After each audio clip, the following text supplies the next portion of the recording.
네. 알겠습니다. 그다음 이슈로 넘어가 보도록 하죠. 자, 토스뱅크에 관한 소식인데 토스뱅크가 한때 뱅크런 논란을 겪기도 했었죠. 그 상품 이름이 바로 선이자 지급 통장입니다.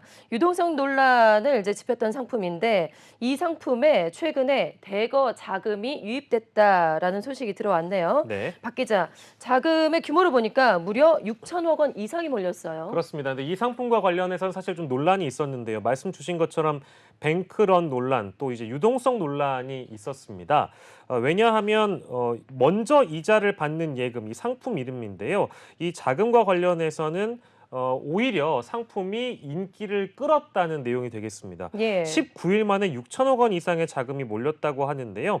지난 12일을 기준으로 6천억을 또 넘었다고 하니까 선풍적인 인기라고 이 토스뱅크 측은 확인을 해주고 있는데 지난달 24일에 출시된 이후에 자금 유입 규모를 보면은요. 3일 만에 1천억 원이 들어왔고요. 15일 만에 5천억 원을 돌파했습니다. 지난 12일 기준으로 보면 일평균 315억 원씩 고객들이 자금을 맡긴 셈인데요.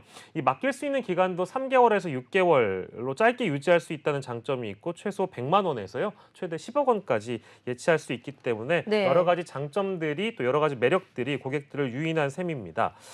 그런데 논란을 좀 짚어보면 올해 3월 출시했을 당시에는 막 임박해서는 그리 각광을 못했습니다. 각광을 받진 못했습니다. 왜냐하면 만기를 기다려서 이자를 받는 어떤 기본적인 질서를 좀 깨고 금융 상식을 깨고 은행이 먼저 이자를 제공하면 고객 입장에서 유리할 수도 있다 이런 판단이 있었겠습니다만 이 해당 상품이 나오니까 일부 커뮤니티에서 토스뱅크가 안전하지 못한 거 아니냐. 네, 맞아요. 유동성 문제가 그러니까 이자를 먼저 지급해주면 부담은 은행 쪽에 있기 때문에 네. 이거 은행이 위험한 거 아닐까 이제 이런 이제 논란이었거든요. 네. 그리고 얼마나 돈이 없으면 급하면 이런 상품을 출시를 할까라는 의혹이 인제 일면서 네네네. 예, 논란이 있었죠. 맞습니다. 그래서 유동성 우려, 뱅크런에 대한 근거가 없다고 이 토스뱅크의 대표인 홍민택 대표가 직접 기자들을 만나서 설명하기도 했고 네. 유동성 커버리지 비율이나 이런 것들을 근거로 해서 토스뱅크는 안전하다라고 해명을 하는 것이 어느 정도 고객 확보에 유익했다라는 이제 설명을 하고 있고요.